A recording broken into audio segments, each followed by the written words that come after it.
المسلسل ده اترفض من مصر كلها تقريبا. اشغال شقه بقاله سنتين مكسر الدنيا، بس ورا النجاح ده قصه لو انت مكان ابطالها كنت هتتشل. ده المخرج خالد واخته المؤلفه شيرين دياب في يوم قرروا يعرضوا الفكره على احدى شركات الانتاج. المنتج كان مستغرب وقال لهم ازاي عمل ممكن نعرضه في رمضان وما يبقاش فيه رقاصه؟ وهل شخصيه الشغاله هتبقى لابسه عبايه سمراء؟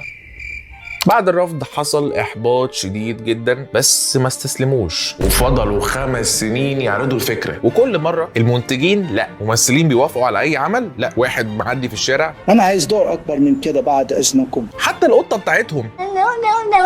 One eternity later. اوكي انا معاكم بس بشروط. انا مش عجباني شغلانه البطل، هنغيرها ونلغي فكره الشغالات. طب حضرتك المسلسل اسمه اشغال شقه، عايز تسميه ايه؟ طب خلاص نسميه 2 في الشقه، ايه رايكم؟